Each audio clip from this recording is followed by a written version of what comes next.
I traced my family history right back to the 1600, and so as part of that, I went to the Bank of Scotland records. They let me in there to look at their subscribers.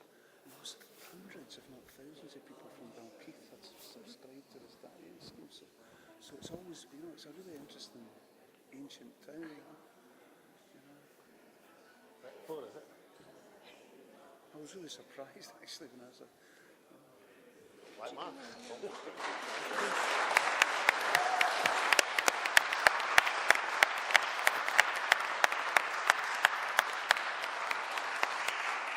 Well, the apology here is for the folk in Dalkeith turning out to the 34th We Are Public meeting around Scotland. Now, as I was coming into Dalkeith tonight, I saw a rainbow. And I thought to myself, well, the only people who are going to find a crock of gold today are those who are earning 200,000. Because after the Chancellor's budget, they'll be £5,000 a year better off. Of course, if you're earning 20,000, then it's less than £200. And that £200 is about 1/6 of the increase in fuel bills, even after the 2,500 cap. So what better day than this to illustrate why Scotland needs to get out from under the Westminster system, needs to put an end to the gross inequalities and take charge of our own destiny.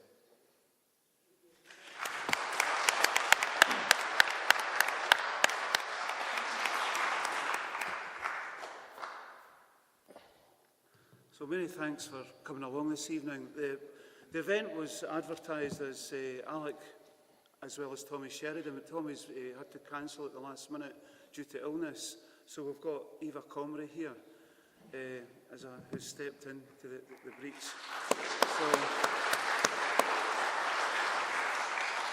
So the format this evening will run Eva will speak, Alex will speak, and if we have enough time at the end of the evening, we can take questions from the audience. And this is, it's really important that people discuss the issue of independence and its relevance to the country in this day and age. So when we're asked why we should continue to campaign for independence, we need to only remind ourselves that individuals and families in Scotland increasingly face not only a cost of living crisis, but the cost of surviving. Last week, the Herald newspaper, through a Freedom of Information request, revealed that thousands of Scottish children are being treated for malnutrition in Scotland's hospitals. You've got to ask yourself, what's going on here? This winter, millions face the prospect of not being able to heat their homes. Indeed, we may well have reached a tipping point when the need for independence has never been clearer than it is today.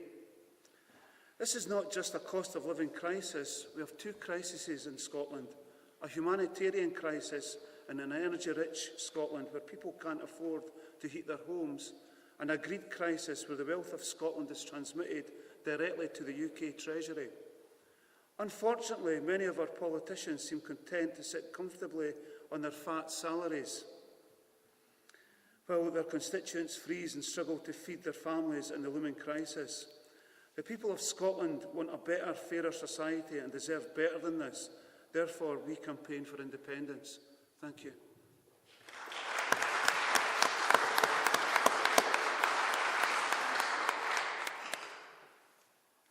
So I'll just pass across to Eva.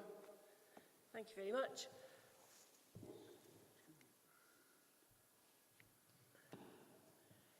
I'm the Equalities Convener of the Alba Party, and today particularly that word equality has never been more important or more significant.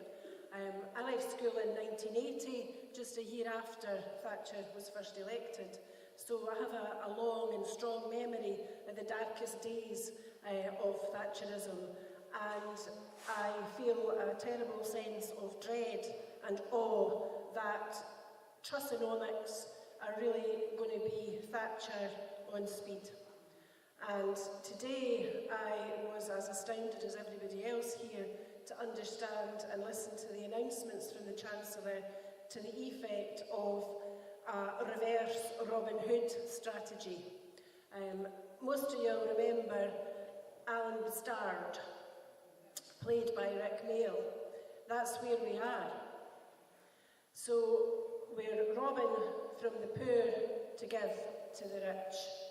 Now, I don't consider myself a politician, I'm a lawyer, but I joined Alba last year, in part because it was led by the greatest politician that Scotland has seen in modern times, but also because I knew then, and we all know today, that the need and the necessity for Scottish independence has never been more stark.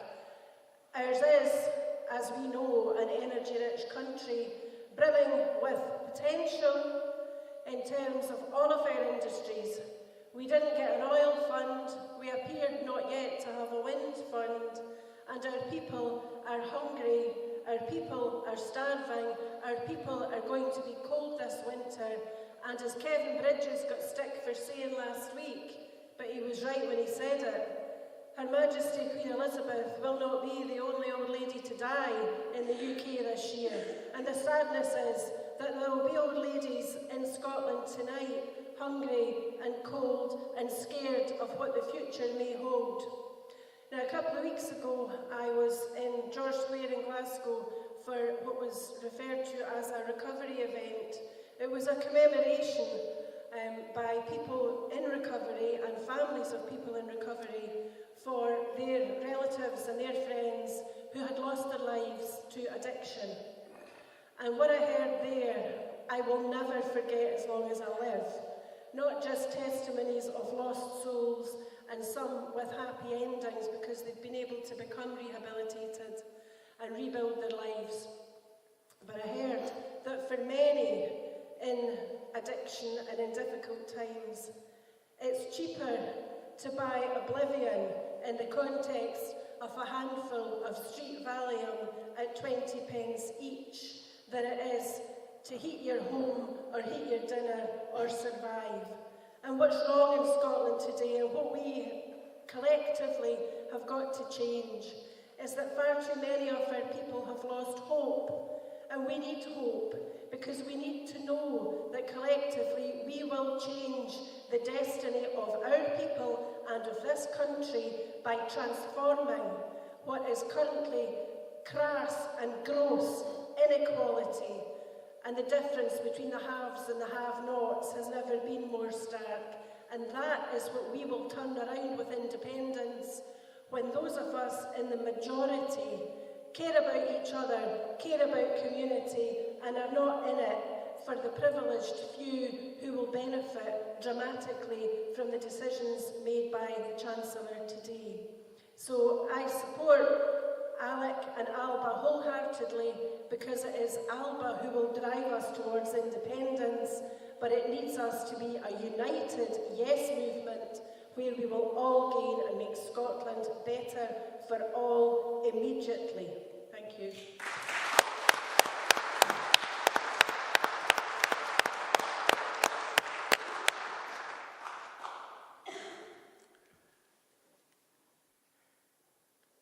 Thanks, Eva. Thanks. So I'll pass up across to Alec.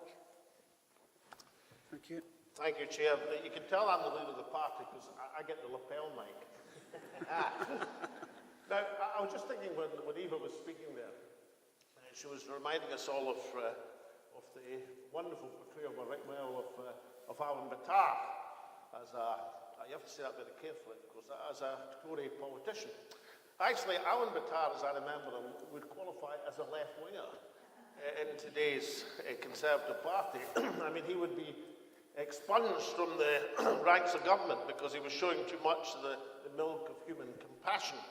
Now, in the wee summary for I do before the meetings, I was pointing out that if you earn £200,000, then you'll gain £5,000, actually it's £5,220 from the combination of national insurance and direct tax cuts that were announced today.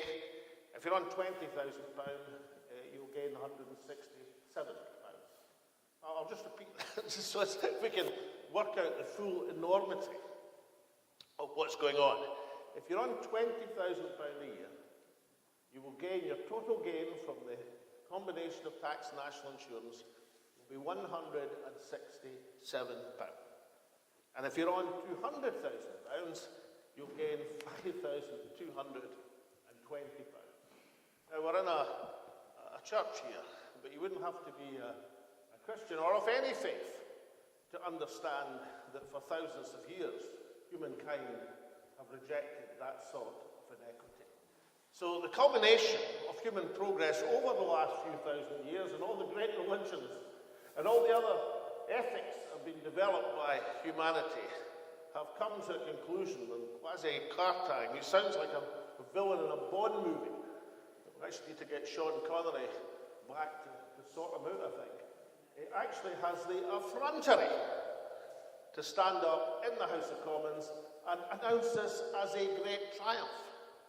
Now, of course, as we know, it's quite extraordinary that a Tory Chancellor giving away billions of pounds to the friends in large corporate corporations, in energy companies, in the financial sector, actually gets to a position that even after announcing this enormous giveaway of money that he doesn't have, even after that, the pound goes through the floor and interest rates start to rise.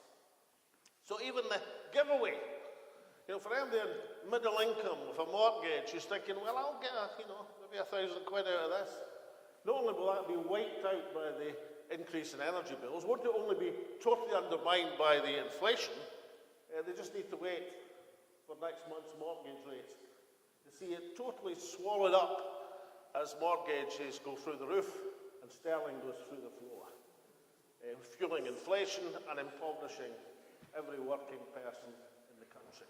So that's the reality. The last time the Tories even approached a budget like this was in 1988, when there was a young member from Aberdeenshire who got up to intervene in Nigel Lawson's budget. Nigel Lawson was having a great triumph. It was the height of Thatcherism. And I got up to ask him a question, which incidentally is not out of the rules of the House of Commons. It's not out of the rule book. You can question anybody in any statement. I mean, mind you, after I was told to sit down and decided not to, that's perhaps more arguable. But the act of asking him a question and saying that how could he defend tax cuts for the rich, the poll tax for the poor, and nothing whatsoever for the National Health Service, little did I think that we would still be in the position more than 30 years later, that another Tory Chancellor of another generation of Tories turns the clock back even further in terms of impoverishing working people, mismanaging the economy, and giving what's left of the cake, the borrowed cake, to their pals in the city and the oil companies. Now, I have argued this case for Scottish independence for a long time. And it should be said, in terms of people who are supporting it back in 1988, I mean, independence from a Scottish Parliament, for most people, was unlikely. An SNP government in a Scottish Parliament seemed far-fetched. And independence seemed out of the question and out of the box. It wasn't even taken seriously as a political idea. So there's been a transformation. But can I say to everyone, as I've been saying on these Alba books around the country, that time is not on our side in these matters. I know that people argue about economics, and the most important thing I ever got told in economics when I was an economist was my boss in Royal Bank of Scotland, when it was a decent bank, once told me, he said, listen, Alec, he said, anything over $1 million is just a big number to most people. And that's absolutely true. Anything over $1 million is just a big number. You can blizzard with statistics. What we have to appeal to, those of us who want to see our fellow citizens get behind this independence cause before it's too late, what we have to appeal to is common sense. We live in a world where natural resources are scarce. Not just gas, which we see this now with its quintupling in price, and not just oil and hydrocarbons, but water. I was in Barcelona a few weeks ago on Barcelona television, and Catalonian television. I came across a weather map of Europe looking 20 years ago last year and this year. And really was quite dramatic, this satellite image. 20 years ago, at this time of year, because it was the same date in August, most of Europe was green. Last year, most of it, well, bits of it were still green. This year, there wasn't any greenery in that satellite image until you got to about Yorkshire, in Ireland and Scotland. Does that tell you? It tells you that water is going to be an enormously important resource. And we have to think about, as a country, we have a large land area, we have ample natural resources, land, water, oil, gas. We have 5 times as much gas as we consume in Scotland, we produce. Now you might think, given that we've got 5 times as much gas as we consume, how come we're poor when the international price of gas goes up 6 times? You might think we should be richer when that happens. But of course we don't control our hydrocarbons. We don't control our gas and oil. It's been given away to the international oil companies and to the Westminster Treasury, and will continue to do so and be so until we do something about it. And then there's the next bonanza coming, which Eva referred to, offshore wind, renewables. Offshore wind is now 1/9. That's go the other way around. Boris Johnson got himself all confused his last press conference trying to express this. Let me try it. Gas is 9 times as expensive a way to produce electricity as offshore wind is at the present moment.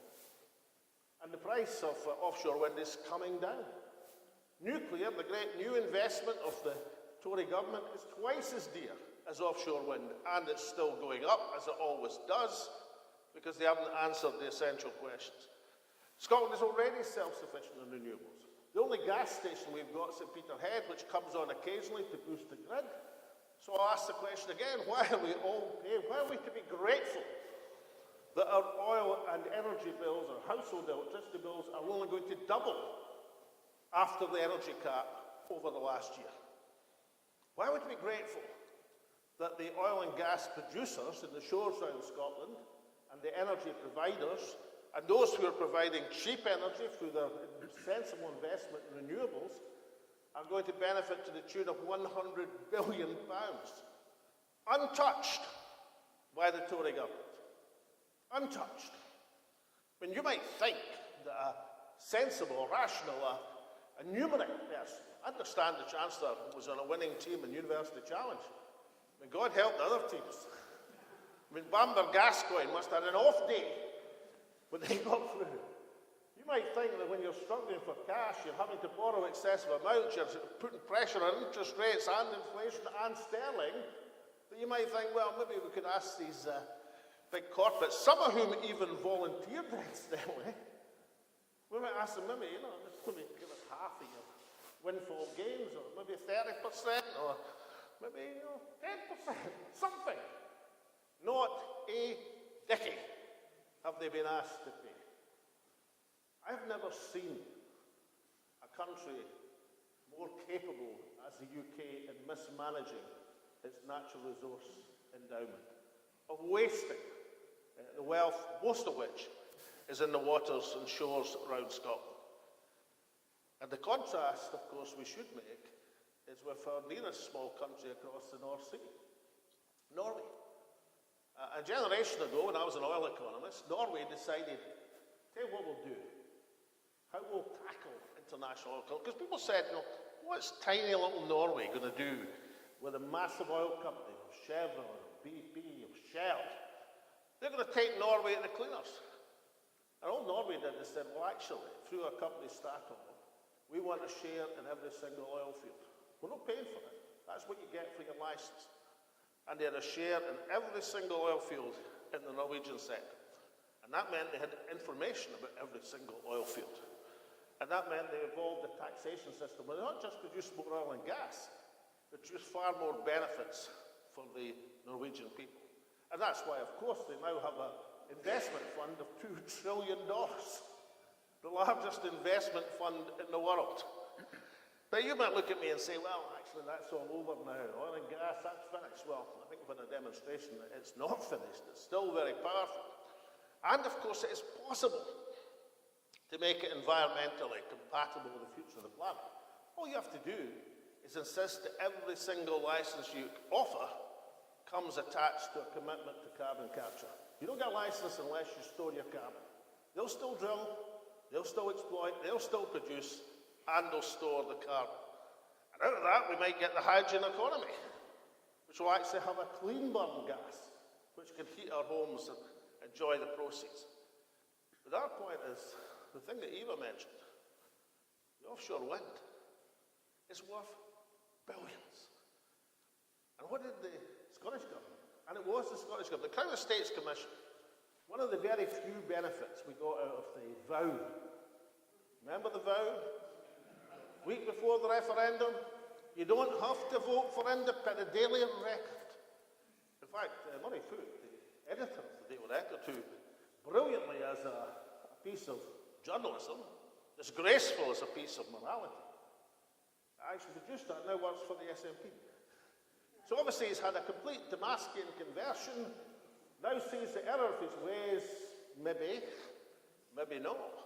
But in the vow, it was determined that what Scotland needed was not to vote for independence, but get all these powers without voting for independence. We'd have, as Gordon Brown expressed it, the most powerful parliament in the Western world. Quasi-federalism was what Gordon Brown said. What actually happened is the only thing we got was a squeeze in Scotland's finances and the devolution of the Crown Estate Commission. And I thought to myself, well, that's good actually, because there's going to be a lot of wealth in the hands of the Crown Estate Commission. I had a very uneven relationship with the Crown Estate Commission. They own the foreshores. Some people think that Calamdonia McBrain owned the foreshores because of a rhyme in the Western Isles, but actually the Crown Estate Commission have entitlement over the foreshores of Scotland. And they're entitled to charge for licences for people landing things from offshore. And I thought that's good, because when we get to development of offshore wind, then we'll be able to make sure that at last the people of Scotland will get a fair share of the natural resources. And what happened earlier this year? Crown Estates Commission, because unfortunately after devolution they left in charge of the Crown Estate Commission the same toffee-nosed idiots who were in charge of it in the first place. But the guy who's just left, I'm sure he was the world's best forester, which was what his profession was. I'm sure he was brilliant at forestry. But how does that qualify you for taking on some of the biggest companies on the planet when you're allocating offshore licenses? I don't know. But anyway, for whatever reason, whether it was his fault or somebody else's fault or the Scottish Government's fault, we ended up giving away the first portion of licenses for a few $100 million. That sounds a lot of money. It is nothing. And crucially, not asking for a share in every single offshore wind field. Because we could produce 10 times our electricity requirements from offshore wind. With a balanced grid, with hydrogen, with pumped storage hydro, we have no difficulty supplying Scotland, and no difficulty exporting that energy to the people that need it. Or even better, we could bring the big users of energy to the power, as opposed to sending the power to the big users of energy. Clean, green, renewable, affordable power for the Scottish people and for Scottish industry. So I think the case over these years, since 1988, since the last unequal Tory budget, has been made, and the logic of it is impregnable. But two things we need to do to ensure success. One is we have to update the case for independence. The world of 2022, as we know only too well, is not the world of 2014. There's been big changes. There's been a pandemic. There's a war in Europe. Brexit has happened. And the case that's explained now must update to look at the world of 2022 and beyond. And that's what this book does. The wee Alba book. There's a range of things. I'll give you one example. On Brexit. The policy formally of the SNP is to say, right, we're going to get back in the European Union as quick as we can. Now, that's fine, except as quick as we can probably means 5 years. And you've got to think of what you do when you're negotiating independence. When you're sitting opposite people like Kwasi Kwarteng, I was going to say Liz Truss, but perhaps that wouldn't be too difficult. But you're sitting opposite these hard-nosed folk who are impoverishing people at the present moment. You could say, well, actually, we're going back into the European Union, fine. In 5 years, not so fine. Because that means you're in limbo for 5 years. So we explain in this book that means that we say, right, okay, that's it. Can't find any out to go. No safe harbour, let's give up. Well, luckily for us, there's another organisation called the European Free Trade Association, EFTA. There's 4 members, Iceland, Norway, Switzerland and Liechtenstein. Not the biggest countries in the world, but it can't be too bad a place to be, because every single one of these 4 is in the top 10 in the world of wealth per head. Now, really joining EFTA doesn't guarantee you being in the top 10 in the world, but it can't be too bad a place to be if the 4 existing members are all in that bracket, because, well, they've got resources. I mean, Norway has oil and gas and renewables. Well, if only Scotland had oil and gas and renewables. Iceland had fish. If only Scotland had fish. Switzerland has a major international banking system. Well, if only Scotland had a major international financial sector. We've got everything that any of these countries have. And although I've never argued a single time over these last 35 years that Scottish people are better than any other country, I'm damned if we'll say we're any worse. And we have the capability for the ingenious and talented population to put our natural assets and abilities to use. And over a period of time, we'll be as successful as these countries. But crucially, to join EFTA doesn't take you 5 years, it takes you 3 months. And when you join EFTA, you've got the opportunity to inherit their trading obligations or treaties with other countries, with the EU, with the UK for that matter, and join in the treaties that they've made with everyone else. You inherit the privileges of membership. That's the place to be in 2022 and beyond. Of course, you might decide at some time in the future to go back into the European Union, of course, but you do it from a position of strength, not a position of weakness. That's one illustration of why the case for independence has to be updated for the modern age, which is what this book has done. Now, this is the 34th meeting that I've been conducting. Obviously, we had a hiatus over the last couple of weeks for good and obvious reasons and paying respect, but we're back on the trail now. And we'll continue to have these meetings, town hall meetings, church hall meetings. We've had them from Skye to the borders, and we'll keep having them because this case is the most important case that any of us will ever hear in our political life. But the last thing is this: how do we get from here to independence? Now, I spent a lot of time, as did others, people like Jim Sawers, Kenny McCaskill, many other people, some people are no longer here, Neil McCormick, hugely talented man. Some people are still here, Winnie Ewing, the redoubtable lady, working out that the way to get to independence from nowhere, back in 1988, was to work to get a Scottish Parliament, because at that time the SNP wasn't very sure that was a good idea, to go through a Scottish Parliament. And once you got to the Scottish Parliament, gain power in the Parliament, and from that platform have a referendum, and then get independence. And I have to say that it worked right up until that last bit. And the vow had been cheated. But getting a strategy to get to independence was a really good idea. Now that's fundamentally in doubt. And I don't think it's been a great idea to let things lie since the Brexit vote. I think things should have been done much earlier, much harder, much stronger. But we are where we are now. And frankly, I think going to the Supreme Court of the United Kingdom in Middlesex Guildhall, 2 minutes walk from the Palace of Westminster, is a fool's errand. I can tell you it's a fool's errand. William Wallace would have had a better chance in front of Middlesex Guildhall, the Supreme Court of the United Kingdom, than you will getting them to say, oh yes, go ahead and have a referendum. We don't need permission to hold a referendum. We need political strength. So how do you get political strength?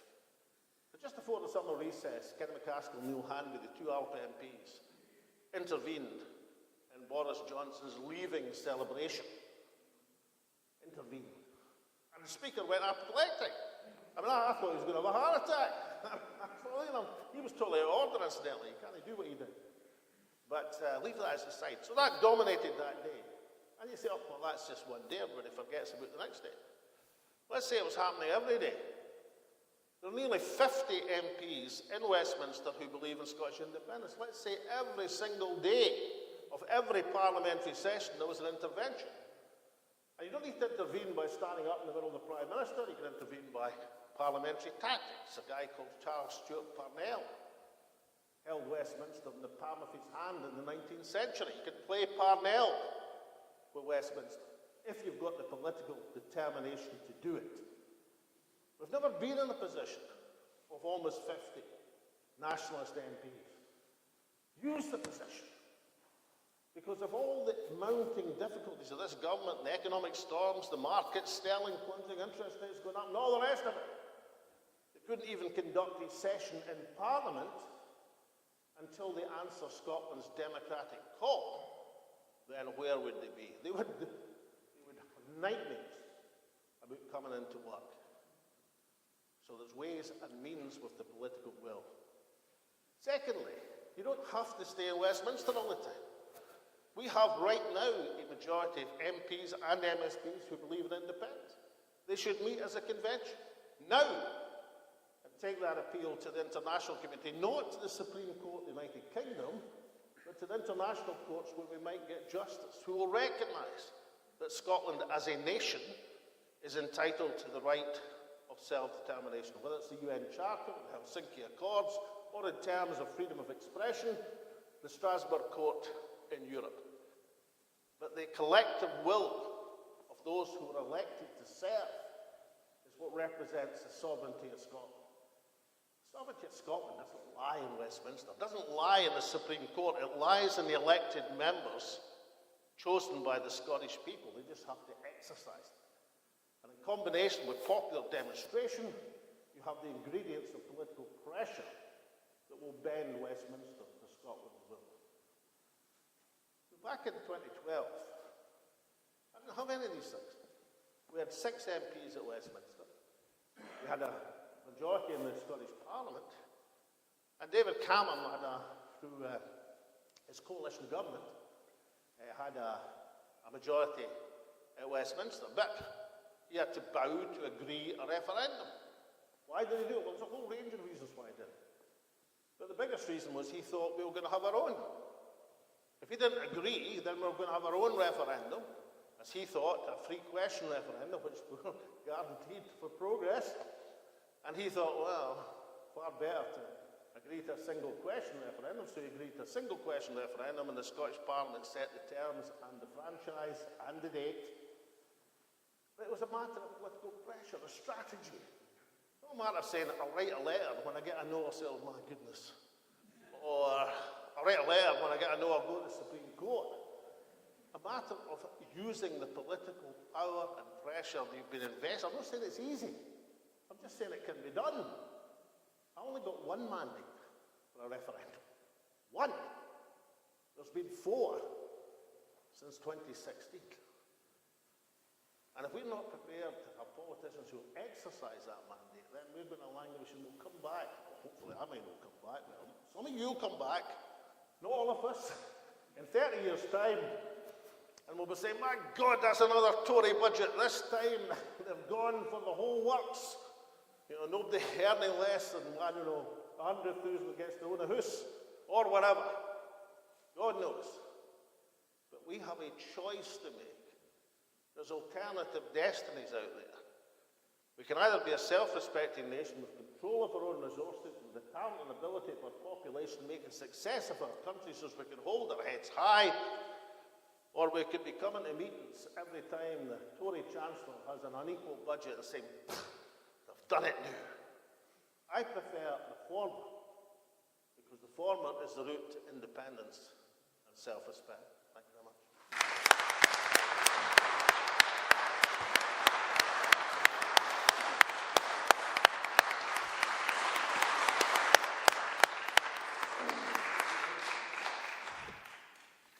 Thanks, Alec. That was brilliant. Can I just check before we move on to questions? Does everyone have a copy of the wee blue book? Great. Okay. So we've got plenty of time here, and if we could take some questions from the floor, just put your hand up, and we'll get a microphone across. Would someone be able to? This lady here. and then I'll come across here. I'll give you that one. You take that one there.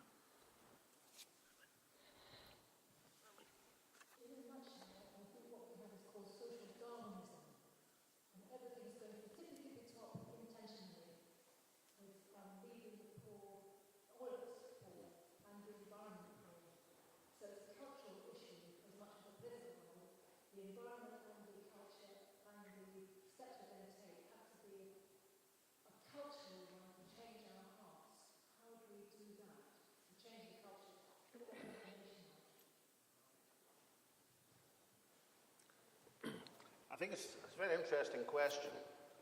I would never argue that Scotland's a perfect country, right? We've got plenty of faults. Manifestly, we've got plenty of faults. But I think Burns said, the Hert's eye, the Pert's eye, that lacks us Richter right. And I think the Scottish heart's in the right place. I think we've demonstrated that through history, we've demonstrated that through our attachment to democracy. Popular sovereignty, the Declaration of Arbroath in 1320. What's its importance beyond, us liking to recite a few lines from it? Its importance is the first European statement of popular sovereignty. The very first in Europe. And hundreds of years later, some of the colonialists in America, the conventions, looked for inspiration from the document. George W. Bush and I didn't see eye to eye very much, especially after Iraq, obviously. But one thing he did do, as president, was he designated the 6th of April as Tartan Day in the United States. And when it's reported over here, insofar as we have any reporting in this country, you report a pipe band, marching in New York, Fifth Avenue, as if that was all it was about, And maybe for some people that is what it's about, they go for the spectacle. But the importance of Tartan Day is it's the 6th of April. 6th of April was the day of the sealing in the document of the Declaration of Arbroath. That's why it's the 6th of April, because of the inspiration that provided for people hundreds of years later challenging an unjust, corrupt king and looking for sovereignty and popular sovereignty. Now, it's not a bad thing that we managed to do our bit to invent that concept. It's quite important in the world.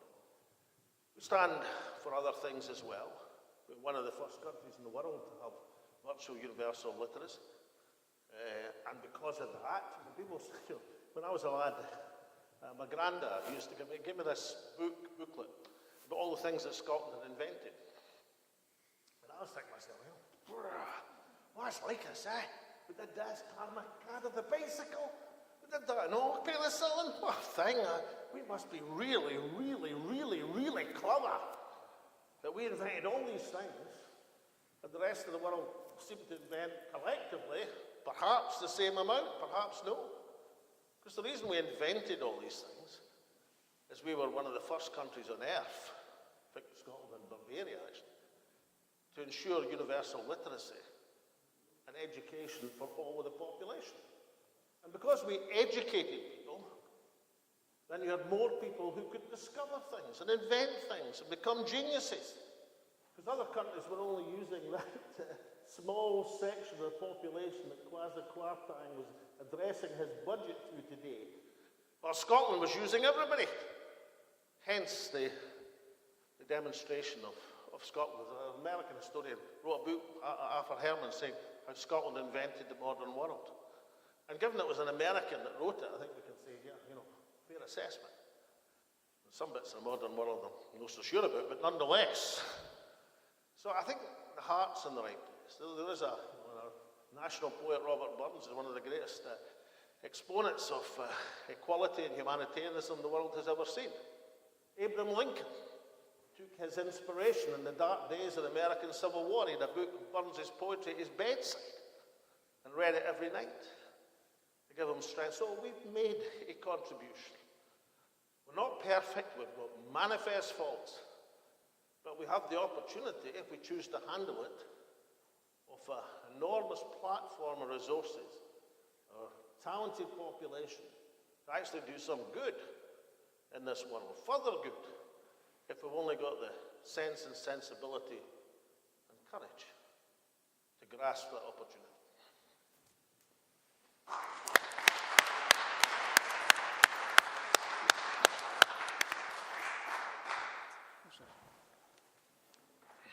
So, gentlemen, over.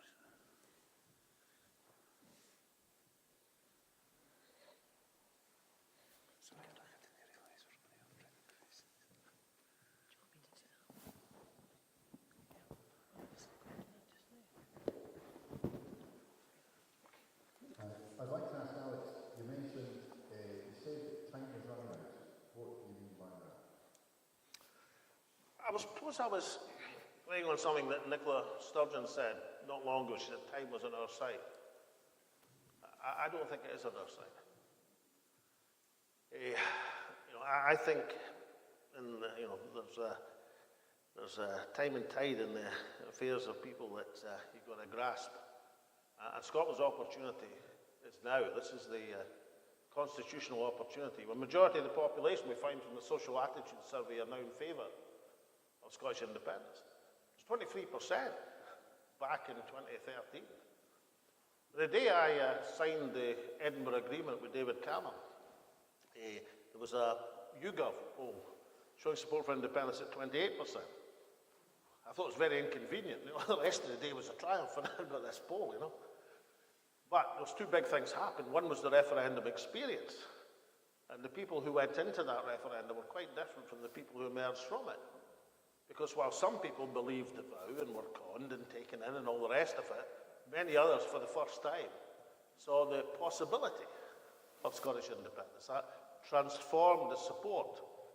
And then, of course, the Brexit gave another boost to support. Why? Because it was what could an independent Scotland do that Britain couldn't? What is the point of having independence? Well, one thing is it decides whether you're in the biggest single market in the world, which is a kind of important decision. So these two things together have taken that support to 50% plus. And I don't pay much attention to the day-by-day opinion surveys. I mean, apart from the fact that lots of them are rigged by the papers that commission them, because every newspaper in this country, with the exception of the National, is a unionist rack. And they distort the news to follow that agenda, of course they do. But the social attitude survey gives you a good reading of what's going on. Now, if you get to that position of strong public support, but don't then take it to achievement, take it to gains. You allow the Westminster government to chip away at your powers, which is what is happening at the present moment. We've got the Scottish Parliament in a financial squeeze at the present moment by the way they've structured some of the tax changes. If you allow that to happen, and you allow that chance to go by, then I don't think time is on our side. And there's another very obvious reason, that for lots and lots of folk, not me, not many of you, but some of you probably, but for lots and lots of our fellow country people, time is not on their side for this winter, never mind over the next few years. So we've got to a situation where we either go forward or I suspect we'll go back. I don't think politics stands an equilibrium. You can say this point has been reached and we won't go forward, we won't go back. I think it's one or the other. And the route forward is not as clear as we made it and worked for years to make it. That advantage has been lost, unfortunately. But it can be regained. But you mustn't put yourself in the hands of other people. And the one thing about self-determination, the clue is in the two words, self-determination. It's not the UK Supreme Court's determination, it's not the British Prime Minister's determination, it's not the House of Commons' determination, it's self-determination. You must never allow the decision to be made by external forces, particularly ones where the game's fixed and the game's a bogey. So we have to recognise that and have something like, I don't care if somebody says, oh no, see that wee bit of that strategy you've unveiled of parliamentary intervention, popular agitation, and the elected convention. I think that should be tweaked here and there I don't mind that. As long as that happens, something like it happens. Because I do know how to marshal political pressure. I spent a lot of time at Westminster. I mean, God help me, I know them. I know what they react to. And you've got to understand, it's not just the transient politicians here today, gone tomorrow. It's the whole institution. I mean, they've been seeing off self-government movements for generations, for centuries. Delaying, dividing, splitting opinion. That's the tactics. That's, you know, they've got a whole somewhere in the Foreign Office, there's a rule book. How do you respond to movements for self-government, for independence? Right now, it's well thumbed. Now, in most cases, it hasn't worked. I mean, in my time as a Member of Parliament, I probably met the High Commissioner for every single one of the 50 countries which have obtained independence from Westminster since the Second World War. And they were, I mean, it's a huge assortment of countries.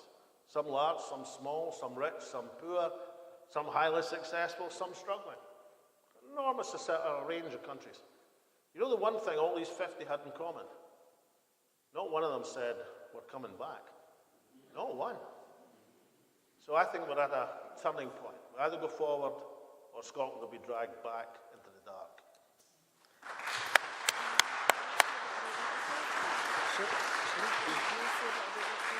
Yeah, absolutely. I was just going to add a bit in there about the urgency of independence and how time's not on our side, and to suggest that the double whammy of Brexit and the pandemic make it ever more vital that we proceed towards Scottish independence with all due haste. I will not be alone in the room for having thought in the course of the pandemic that had Scotland been an independent country and had we had self-determination, a lot of things might have been done very differently. I think that is also the case in relation to Brexit and the European question. Had Scotland been independent, we'd never have left the EU. And what we need to remember really on a daily basis is the impact of Brexit, which Scotland didn't vote for. And it has a huge financial impact, obviously, and there are issues in relation to our ability to trade with the rest of the world, which arise from being out of Europe. And cast your mind back to when Liz Truss had her earlier job and she made a complete fool of herself on the world stage by talking in the most glowing of terms about British exports, which were going to include Yorkshire tea, jam and muffins. That woman is now running the country. You know, if that's not a lesson on cheese, yes, and pork markets, how could we forget? So, you know, it's easy to say Prime Ministers come and Prime Ministers go, but we're going to continue down a very long, very dark road if we remain as part of the United Kingdom for very much longer. There's much more at stake than simply dignity or common sense or our reputation in the world. Lives and livelihoods are being lost daily, and that position is only going to get much, much worse.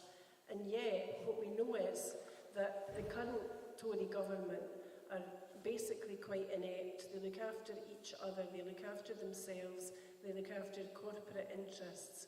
They're not interested in the ordinary working man or woman. I would like to think that Scotland is a very different political character than you see in Westminster now. And if we don't get the finger out within a matter of months, then the Scotland that's going to be left for us is going to be the desert that others feared in the past. Now, a number of people very dutifully filled in their cards. So I think they should ask their own questions. So can I ask Heather McLean, David Henry, and then Kevin, I think it's Gata, to ask their questions, and we'll answer them in an ensemble.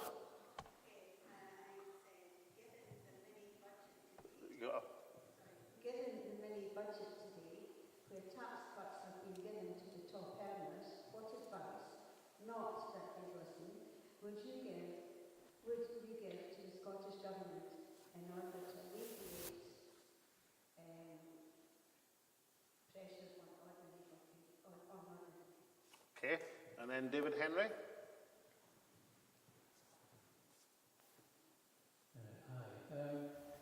I've seen a report on France 24 in the last 2 weeks, so I wonder if people are ready for what the French seem to think is coming. The report was about restarting all their nuclear reactors urgently to generate electricity. The price of electricity at wholesale, according to their minister on France 24, is currently €85 per megawatt hour. The reason they've urgently restarted all their reactors is because they predict it's going to be €1,000 per megawatt hour by 2023. It leads me to believe that the $100 billion that has just been announced by the UK government to try and fill the gap of the current wholesale price is going to be dwarfed by a 12-fold increase. How do we reverse that as fast as possible to protect people in Scotland? And lastly, in this trio of questions, Kevin, I think it's Gatter? Kevin Gatter? Yes, hi, good evening. I'm from the United States and living here in Scotland, and I'm thinking about your movement in more of an international perspective or international face. What is it that you would like us to know, those of us who are not living in Scotland or the United Kingdom, to know about your movement? You know, in the US, we don't know very much about Scottish independence, as you all are well aware. We have our own posted issues that we're dealing with over there. But what would you like us to know? Well, I didn't know you were in the audience, Kevin, but I did a wee bit about the United States and the 6th of April in Tartandale and my sole point of agreement with George W. Bush. I think, more than anything else, Scottish independence is not unique, but it is remarkable in this troubled world, in that it's a movement that's been pursued for 100 years. And not a single person, not one single person has lost their life arguing for or against Scottish independence. Everything's been done peacefully, constitutionally. Even our opposition to the poll tax, the non-payment campaign. Well, I don't have to tell an American about non-payment campaigns of unjust taxes imposed from elsewhere. But I have to think about that. I'm not, sort of thinking, oh, well, well done us, and that entitles us to this, that, the next thing. But it would be quite nice, and probably a decent lesson in a troubled world, if a peaceful movement for change was to win. I mean, it would be a good lesson in democracy. Scotland's an ancient nation. It's right of self-determination. It's in a voluntary union with another country.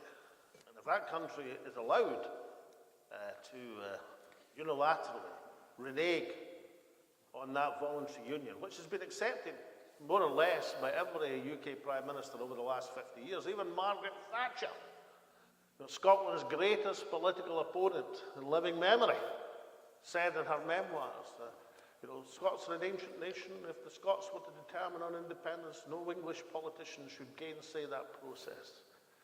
Even Margaret Thatcher wouldn't approach what the Tory government are approaching now. It doesn't matter how you vote. It doesn't matter what you say. It doesn't matter what you think. You're no getting it. We're no having it.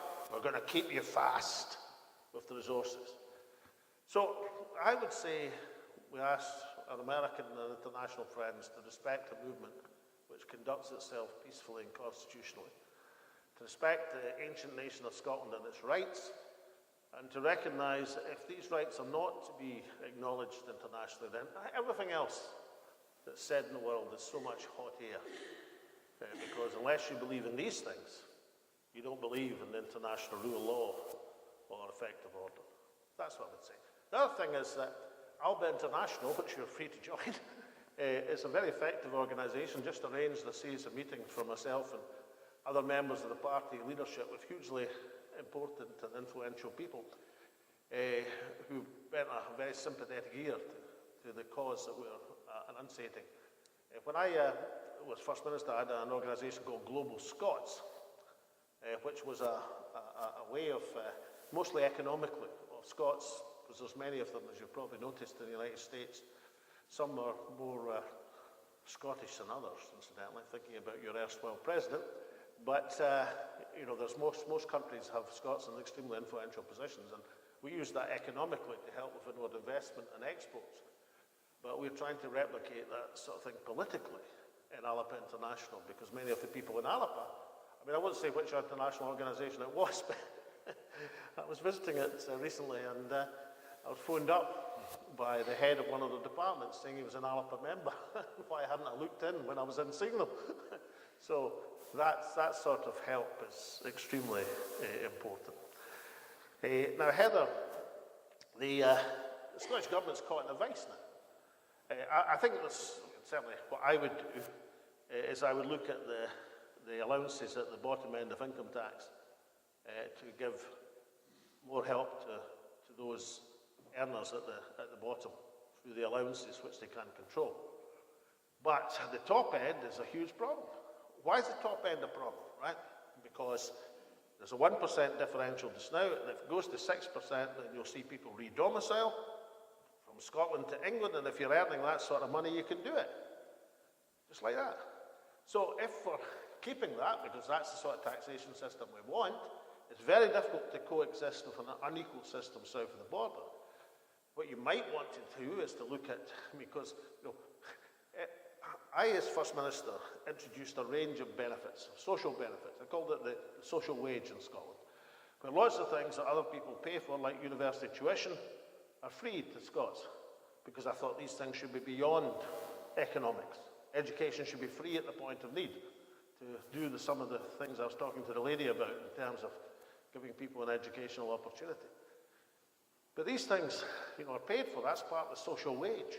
So perhaps we should think about, if you want free tuition, then you have to be within the Scottish tax system. Otherwise, you'll get people who opt out of the Scottish tax system, but will want the free tuition. So that's a very difficult balancing act for the Scottish Government to take. I don't envy them. But the one thing they should certainly do is to give support at the bottom end of the income scale through the tax allowance system, and that they can do, and that they should do, and I think they should do a bit more on the child support as well. But it's not easy, because they're caught in a vice. That's exactly why we need independence, because unless we control the resource, you're always going to be, well, it's a bit like Easter Road, kicking uphill. You're going to be kicking uphill in every single decision, and all you're doing is ameliorating. You're trying to cut the rough edges out of a harsh decision, as opposed to creating your own tax system for equality. And the last one, David, a great question, Stanley. I'm very impressed that you listen so avidly to French television and in English. Oh God, you've disappointed me. I was imagining you sitting there practicing your mange two. Yeah, well, it's a simple answer, incidentally. The price of offshore wind is £50 a megawatt hour and falling. The prices you've quoted, £85 rising to £1,000 a megawatt hour. That's probably true. See, Ofgem, incidentally, who should be abolished, one of the things the Chancellor should have done today is stood up and abolished Ofgem. But Ofgem price electricity on the international price of gas. Despite the fact that we get next to none of our electricity from gas in Scotland, and even England only gets 40%, or roughly 40% of it from gas. It's all priced in the international price of gas, regardless. It's ludicrous, mental, off their heads. It's marginal cost pricing, and it's a formula they've been applying for some years against many people who told them it was hokum. And it is hokum, and it's been proved to be disastrous hokum. But basically, it's the cost of production should dictate your electricity prices, and we're in the fortunate position that we've got low-cost production coming out of our ears. As I said, a reasonable estimate would be 10 times our own electricity needs. And we should just need to harness that. Now, the question is, do we allow that great bonanza, once again, to be controlled by international capital, by giant energy companies, or do we do as the Norwegians did with oil and gas, demand a share in our own natural resources? I vote for the second.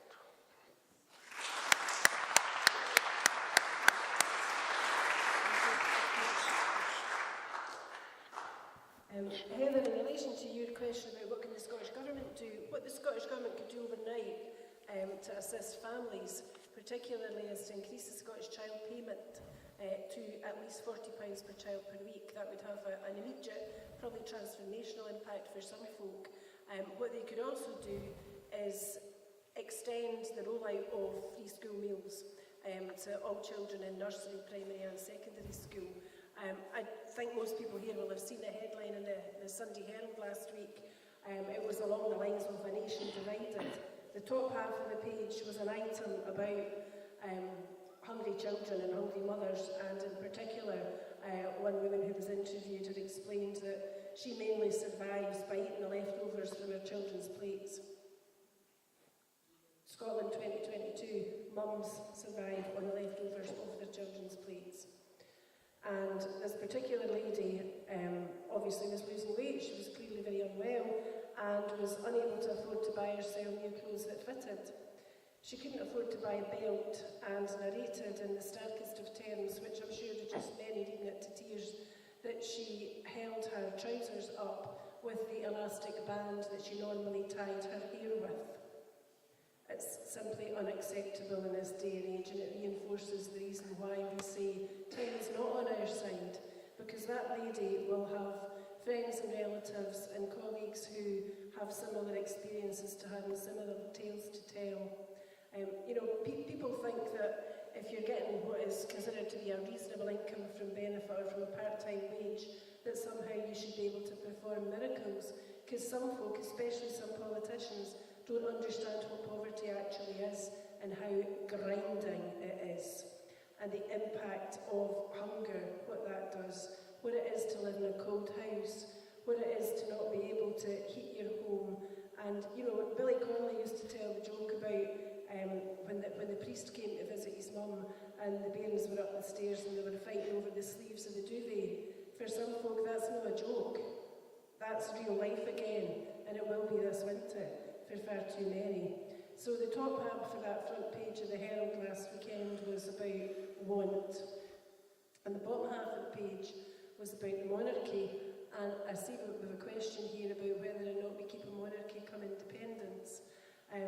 Independence and the monarchy are two entirely separate and distinct matters. In my book, independence comes first, and there should likely be a referendum thereafter about whether or not we retain the monarchy. But what the performance of the last few days showed was that apparently there was no magic money tree in the past for certain matters, but there was a magic money tree in the past couple of weeks for certain other items of expense, where expense seems not to have been spared at all. So I think that where we've got to now, in the context of what the Scottish Government should be doing and looking after its own people, is that a degree of perspective is required politically by all Scottish politicians in particular, who should remember what it was that they were elected to do, and that was to prioritise independence and get us there by the quickest route.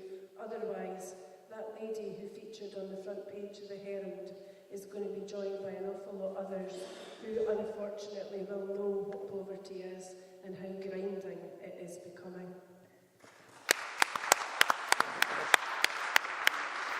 Now, another threesome of questions, all asked together. Firstly, Doreen McCandlish Mackay. Wonderful name, incidentally. But Doreen, please ask your question. There's a microphone that's coming towards you. As you can see, I've asked when we're going to get independence, and hopefully it's going to be soon. But I've just been thinking about this, Alex. How come when we've had a treaty and an act of union that was supposed to be equal, and it's been many, many times broken, can we not just actually walk away? How can we not? And same with claim of ground. The ancient things that make Scots so different. So that's what I'm really looking for. And one from a similar subject, one from Ellie Ramsey. I think Ellie's here. Yeah, well, that's. Hello, good evening, Alex. As I said on the paper there, I have lost all faith in the Scottish Government.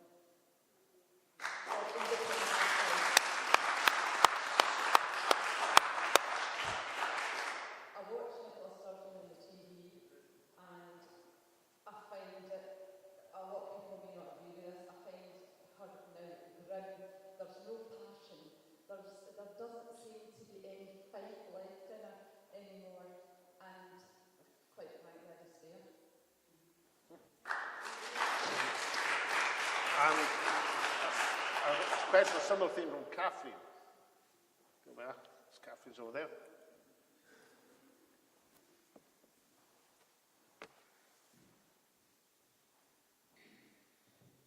Thanks very much. Why do you think there's a reluctance of pro-independence parties in power to pursue the referendum or independence, and what can we do to change that?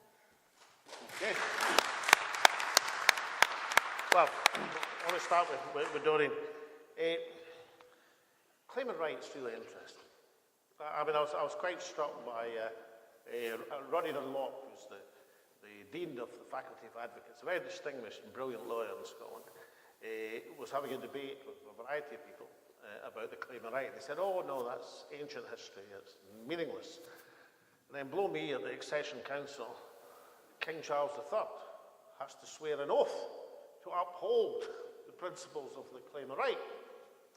And as I pointed out in a series of tweets, now you can say, as many people would, those bits of the 1689 claimant right wouldn't they withstand modern scrutiny? You know, it was anti-Catholic, for example. But it can't be antique if a new king has to swear an oath to it. Incidentally, I think Charles would have been very wise before he swore the oath to paraphrase, which I'm sure he'd have wanted to do. Say, look, this is not really about religion. This is about upholding the people's will. You see, the claimant right in Scotland, the Scottish history, is not a single document from 1689 or anywhere else. It's a golden thread that stretches through history from the Declaration of Arbroath onwards. And what's behind it is the idea of contractual government, the sovereignty of the people. What was contractual about the Declaration of Arbroath? It wasn't the bit that said, you know, so many as 100 of us remain alive, we shall never subject to English domination, subjugation. That wasn't the bit. It was the bit that said, King Robert's our king, good King Robert. But listen, if he doesn't uphold our rights, we'll get rid of him and we'll get somebody else. That was the crucial bit. That was the bit that said, this is a contract. You're the king, fine, but if you don't uphold the rights of the community of the realm, as it was termed in the 14th century, brilliant phrase. Why did they have to invent the phrase, the community of the realm? Well, they invented it because their king was first in English, then a French jail. King John Balliol, who hadn't proved too successful, Toom Tabart. So they had to find a way to say, what is this thing? It's not the king, it's the whole community of the realm. And it wasn't just the nobles and the barons. Some people say, oh, it was all about nobles and barons. No, it wasn't, eh? What the document says is the nobles, the barons, and the whole community of the realm. They're already mentioned. So they invented this concept. That's what people do when they're in extremis. They invent new thinking. And that's what Scotland did. Much, I think, to the betterment of humanity back in the 14th century. Very handy for America. Very handy for other people through the ages. And that's that thread. And it runs right to 1988, incidentally, when the last claim of right was enunciated in Scotland. A claim of right saying Scotland is sovereign. Scotland has the right to determine the government it wants and the manner of government it wants. And that was signed by every opposition then, Scottish MP, myself included, the SNP and every Labour Party MP, with the sole exceptions of Tam Dalyell of the Bins and Brian Wilson of nowhere in particular. They were the only two. Gordon Brown signed it. Lord George Robertson signed it. Lord George Foulkes signed it. Every single one of them signed it, enunciating the principle of the sovereignty of the people. So the claim of right isn't a single document. And the claim of right isn't a single magic bullet. The claim of right is our statement of legitimacy. That's what gives us the right as a people, as a nation, to determine the government best suited to our needs. That is our legitimacy.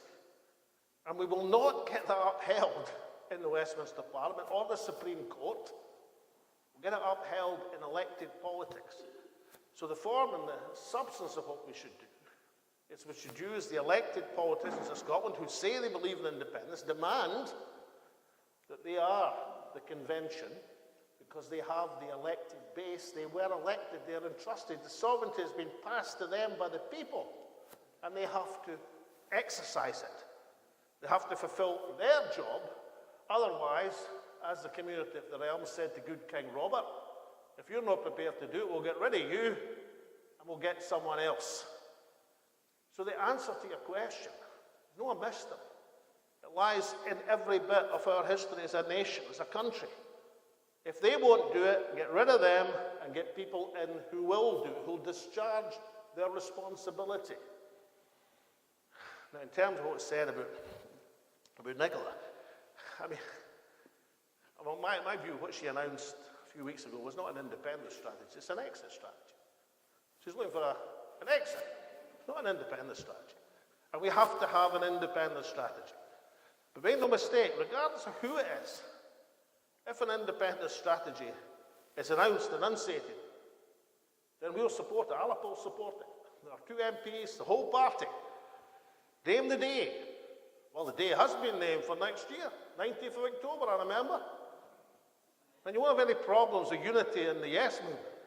Not from Alba, anyway. The only problems with unity in the Yes movement is a lack of belief that strategy is there.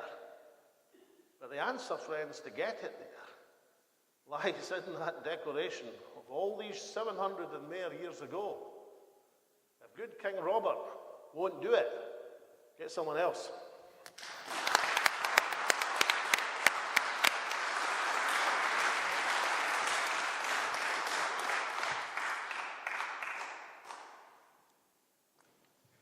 I'm sorry that you feel despair. I felt that too more than once, and I still do sometimes, depending on developments. And you sit and you watch the telly and you hear the latest announcement and your heart's in your boots again, thinking, when the hell is this going to start going somewhere? You saw the 11-point plan.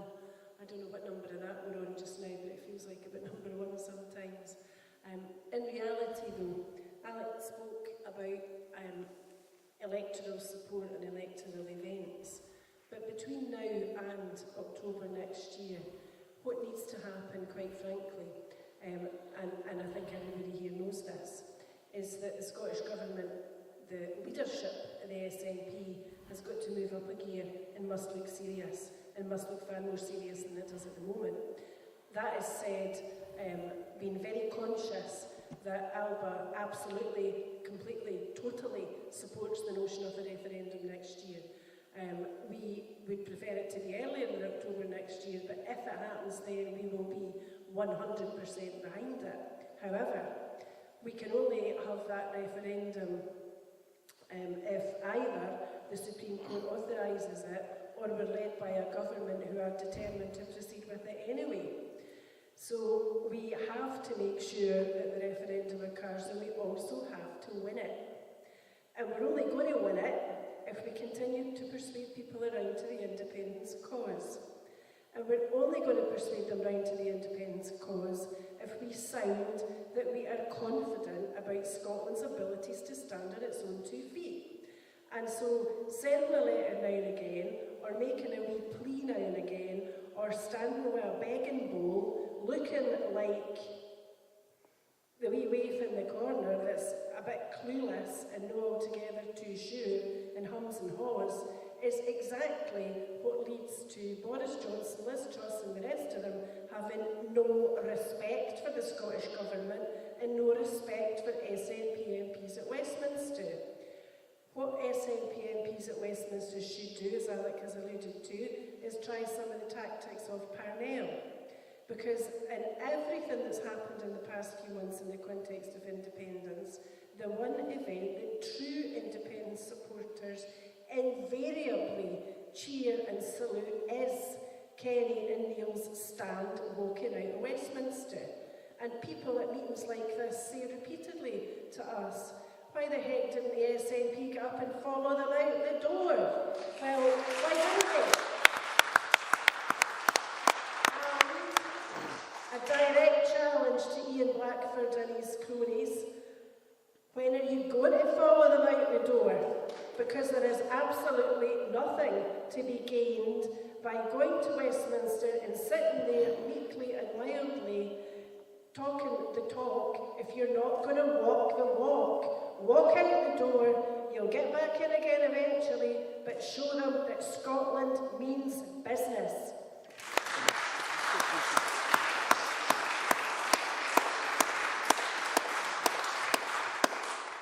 Can I just say a few words, particularly to your question, Kath, which I think is an excellent, why do you think there is a reluctance by pro-independence parties in power to really pursue independence?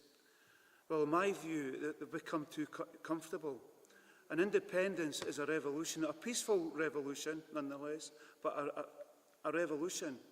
And it's not going to be won just simply by playing by the Westminster rules and playing the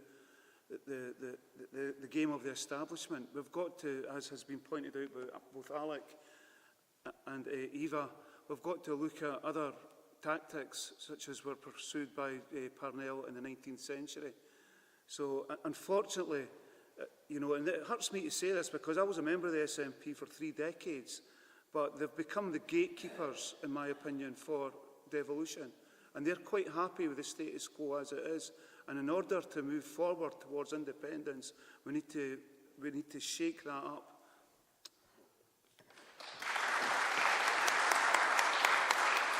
Now, we've got one more question, which was unsigned. So I'm going to ask the unsigned person who asked a question about the monarchy if they would want to stand up and ask a question, or is it something they want to keep quiet? Come on, own up. Who was it?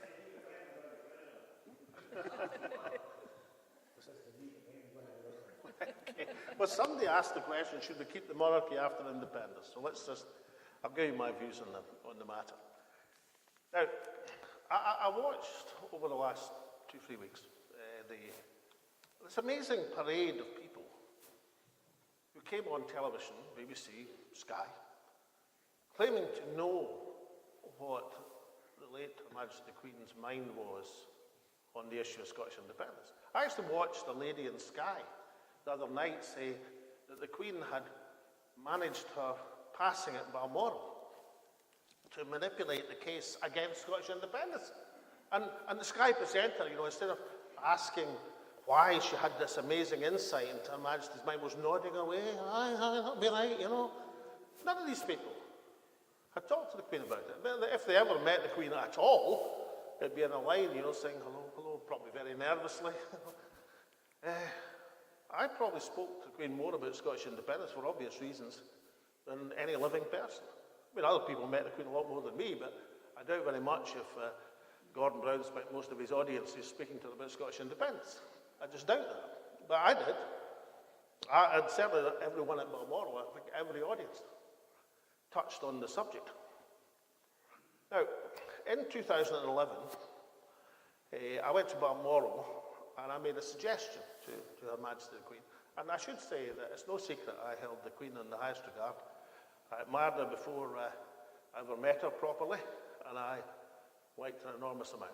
That's just the way it is, that's true. Anyway, in 2011, I went to Balmoral, and I had a wee idea, you see, so I thought I would ask for her support. And that was, I had noticed that there was an awful lot of royal birthdays. A multiplicity of royal birthdays. More and more. And in a royal birthday, what happened was, in all the Scottish Government buildings, the saltire flew all the time. And on a royal birthday, the Union flag was put up beside the saltire. And the Union flag, we'll have to understand, is a political flag. The Union flag was devised by Scots King, Jamie the Sack, James I, James VI, devised it as a political instrument. They had a competition. Incidentally, you should see some of the other entries in that competition. They were really duff. But he devised it deliberately, originally as a naval flag. It's not actually the Union Jack, it's the Union flag, it should be correctly termed. But originally as a naval flag, hence the Jack, to try and promote this new entity, which he was now king of. Because remember, Scotland was an independent country. England was an independent country. But James II wanted a bit more than that, hence the Union flag. So it's a political flag.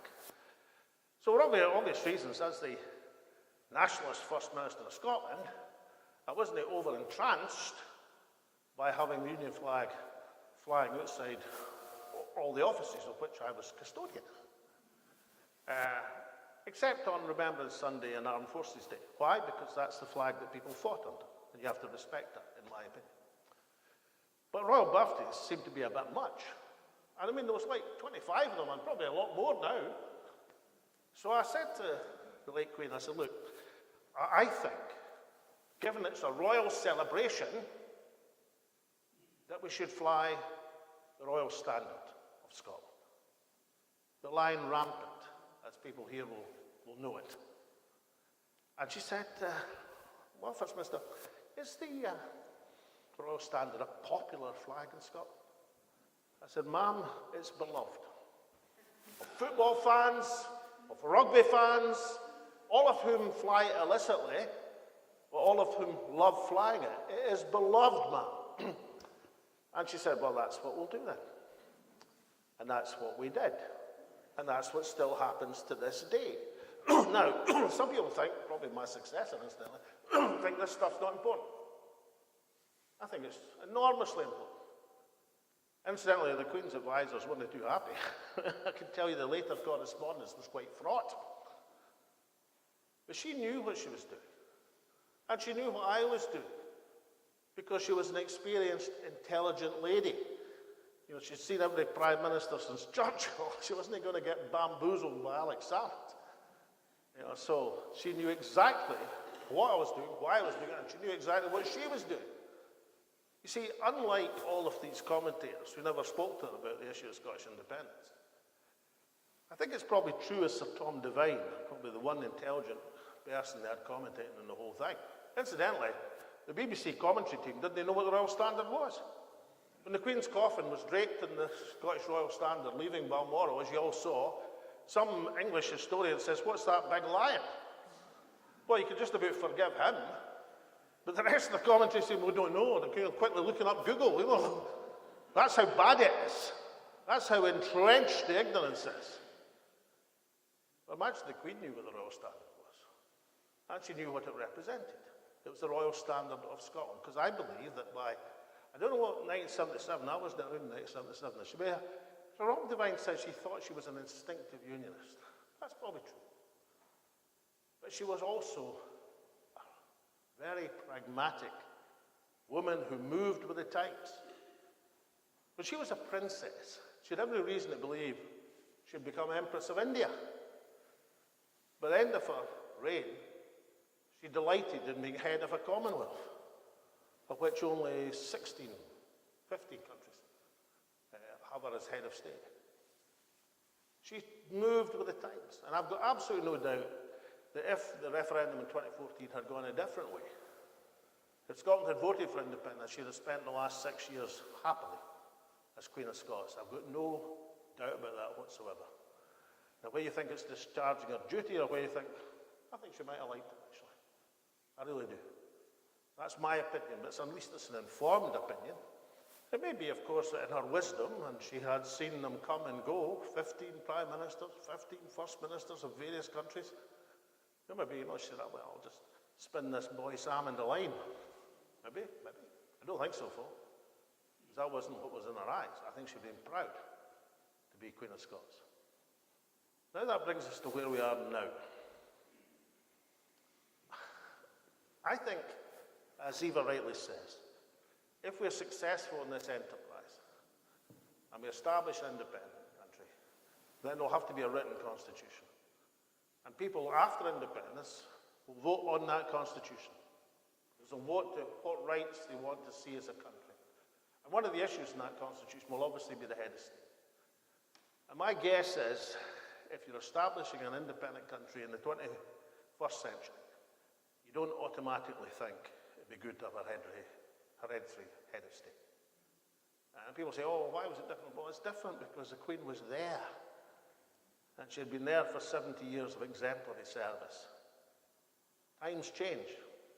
And I think in that context, I think Alba have got it right, that our argument will be it's time at that stage for an elected head of state of an independent country.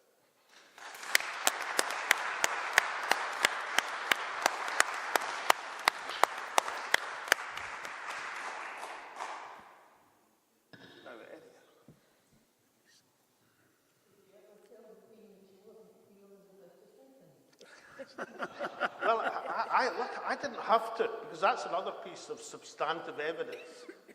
George Reid, the presiding officer, and David Steele, Sir David Steele, his predecessor, they asked Her Majesty the Queen if she'd be happy with the term Queen of Scots, which is the historic claim. Robert the Bruce was King of Scots. And she said yes. So I didn't have to. That was I never referred to as anything other than Elizabeth, Queen of Scots, and they were absolutely right to do so. But then you see, unlike the BBC, David Steele and George Reid also understood their history, just like the Queen did.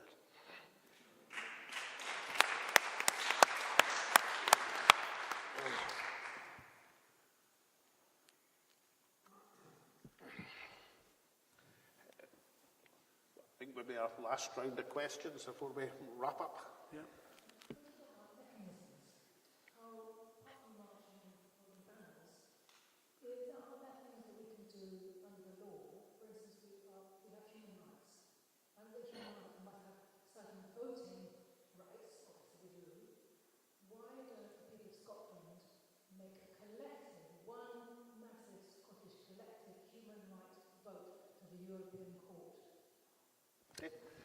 Well, I think that's one aspect. What I think, and as I said, I'm quite happy if people say, oh, we should do that slightly differently. But basically, the bones of a strategy to obtain independence from the position we're in would be as follows. That is the parliamentary intervention day after day after day that I spoke about. That's what Charles Stewart Parnell did to get Irish to the brink of home rule in the 19th century. A much weaker position in many ways than we're in, or the independence movement should be in, with its MPs at the present moment. Secondly, you have to appeal to the international bodies that you're speaking about. You have to enunciate your appeal to the Strasbourg Court, to the United Nations, to demand observance with the Helsinki Accords, all of whom deal with this point about self-determination. This idea, incidentally, that the parent country has the right of veto over self-determination. That's been dealt with so many times, but nowhere better than the UK's own legal opinion, the United Kingdom's legal case about Kosovo, where they demolished that argument and said, no, if it was up to the Soviet Union, where the Baltic states would be independent, then nobody would ever be independent. It's a nonsense, and it's been exposed as such. So, but to have that appeal properly, that appeal has to come, in my opinion, from the elected representatives of the people. They are the people who are entrusted with a mandate, entrusted with the sovereignty, and I said what to do if they don't do it. And thirdly, popular agitation. You're nowhere without popular support. You have to demonstrate the political popular will. Now, these are the ingredients that take you into the position that a Scottish government should demand the mandate to negotiate independence from Westminster. There's no point in us going back, back to 23 years to when there was no Scottish Parliament. There's a Scottish Parliament, there's a Scottish government. It has to be used. It's in existence. They are the people who should negotiate. If we'd won the referendum in 2014, I'd have negotiated independence for Scotland from David Cameron. Mind you, he'd probably resign, so it'd be his successor. But it wasn't to be. But that's the body who should negotiate the independence. And the three things that, in my view, are essential are parliamentary intervention, day after day after day, until they're sick of the sight of us. The convention, based on the elected members of Scotland, with, I think, representatives of the community of the realm, civic Scotland. And thirdly, the popular agitation backing that up. And that's how when you go into, say you go into an election looking for a mandate to negotiate, as I did back in 1992, it's not the majority of votes, it's an election. It's the majority of seats that count in an election.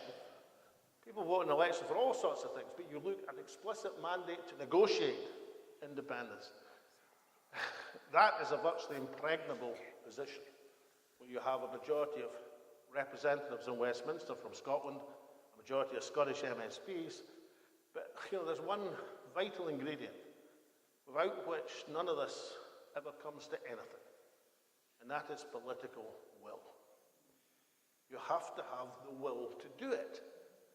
And, I look at this, and I look at Scotland, I look at, all the huffing and puffing, and I think to myself, how did all these other countries in much worse situations than us? Much worse. How did Scotland in the history in much worse situations than we are in? How did they find the political will? But they did, and so can we. But political will is that last vital missing ingredient.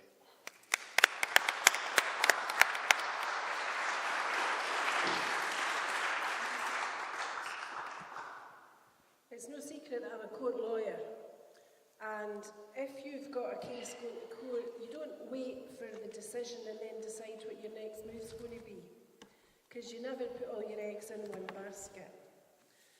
And what we need to have, as Alex has outlined, is a number of different strategies, and they should be ongoing all the time, every day.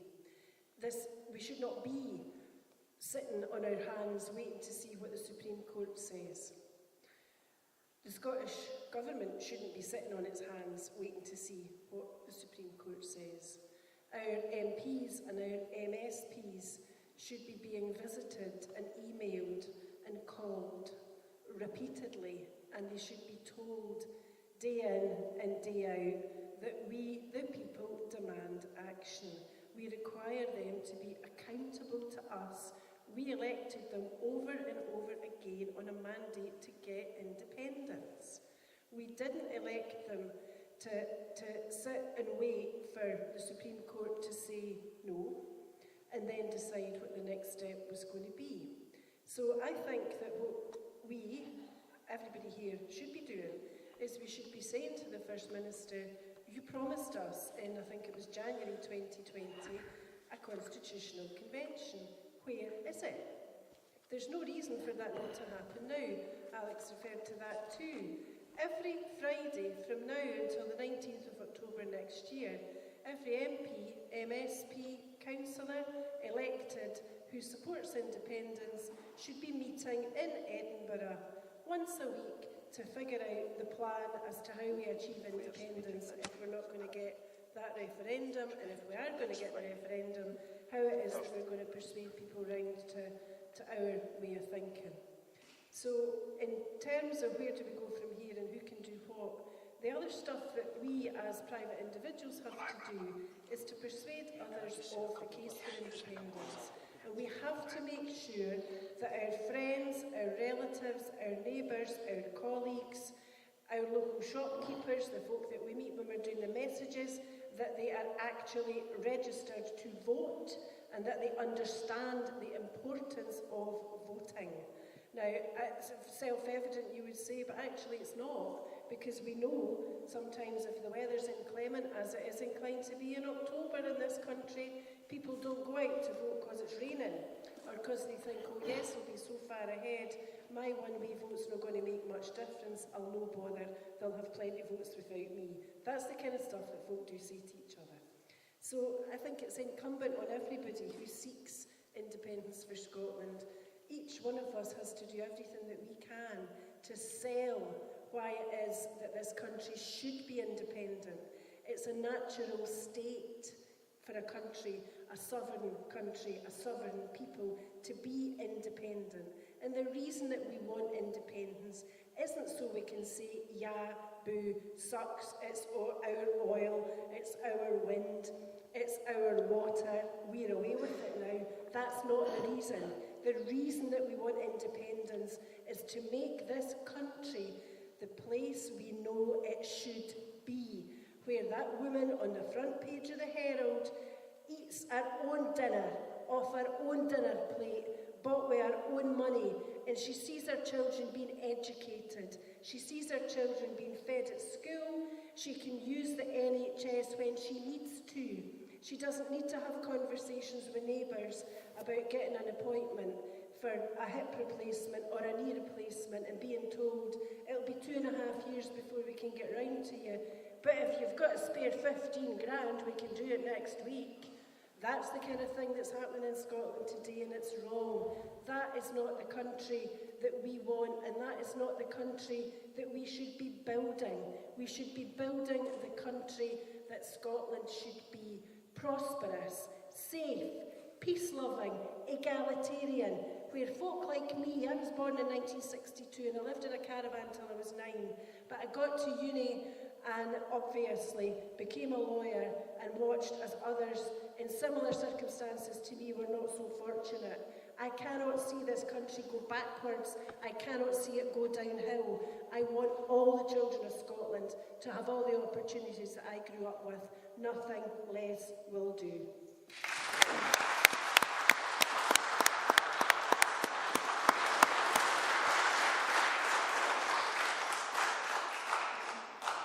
I'm just going to pass over to Alex to sum up, but I just want to thank everyone for coming along this evening. I just want to make a couple of points. I was lucky enough to be supported when I went to university when I was 38, and I was supported by my trade union through a trade union scholarship through Ruskin College down in Oxford. Now, when I used to go in as a union rep and speak to the managers, we didn't just go in there and ask, and then when they said no, turned away and went away home again and just gave up. We had to look at other tactics. And that's one of the reasons why I've joined this party, Alba, because I don't believe that just by following the establishment rules we're going to achieve independence. It'll be a peaceful, as I said before, a peaceful revolution, but a revolution nonetheless. But once again, I want to thank you all for coming along this evening. It's been great to see some faces I've not seen for a long time. So thank you and good night.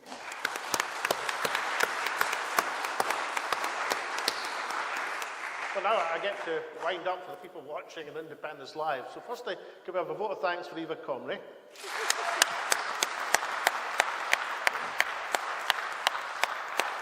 And a vote of thanks for the chair.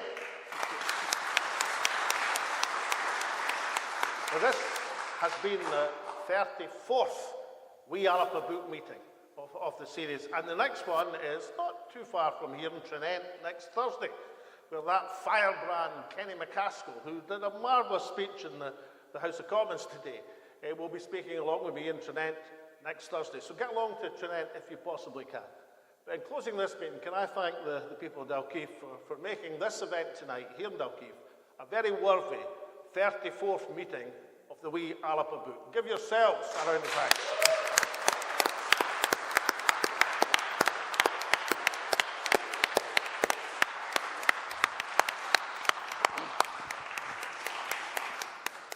And if anybody wants the book signed, Eva's here. Thanks very much. No problem. Well done, you. Thanks, Eva, for coming along. It's short notice. I've never been asked to do that before, thank you. Get that there, Alex. Do that. Turn this off.